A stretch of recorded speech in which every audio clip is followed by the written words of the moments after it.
তো আজকে এই বগনি মাছের ফ্রাই করব। তো ফ্রাই করতে যা যা মশলা লাগবে সেগুলো দিয়ে দিচ্ছি। প্রথমে দিয়ে দিলাম পেঁয়াজ রসুন আদা পেস্ট, এরপর দিয়ে দিলাম লবণ, তারপর হলুদের গুঁড়ি, তারপর মরিচের গুঁড়ো। মরিচের গুঁড়ো একটু বেশি দিয়েছি।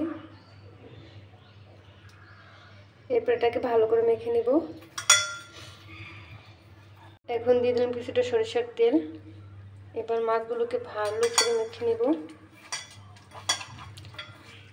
মাছগুলোকে মেখে 30 মিনিটের জন্য আমি রেখে দেব।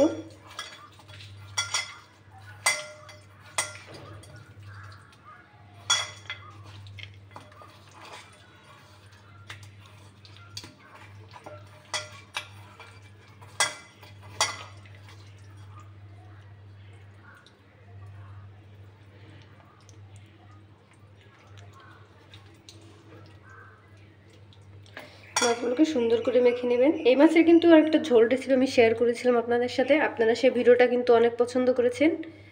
তাই ভালো মাছকে বগনি মাছের আর একটা নতুন রেসিপি নিয়ে আসি, তার জন্য এই ফ্রাই রেসিপিটা নিয়ে আসলাম। এখন এটাকে 30 মিনিটের জন্য রেখে দেব।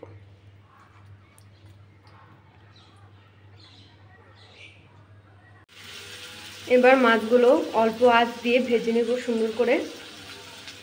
মাছটা যখন এভাবে এরকম এক সাইড লাল হয়ে যাবে, এই যে দেখতে পাচ্ছেন তো লাল হয়ে গেছে, তখন মাছটাকে উল্টে নিতে হবে। তো মাছ ভাজা হয়ে গেছে, এবার নামিয়ে নিলেই রেডি বগনি মাছের ফ্রাই রেসিপি।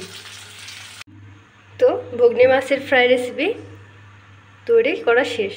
আপনারাও বাড়িতে বসে একবার এইভাবে ট্রাই করবেন। আর এই মাছটা কিন্তু যদি একটু ছাড়া দিয়ে খাওয়া যায় বা একটু সস দিয়ে খাওয়া যায় তাহলে কিন্তু অনেক বেশি টেস্টি লাগে।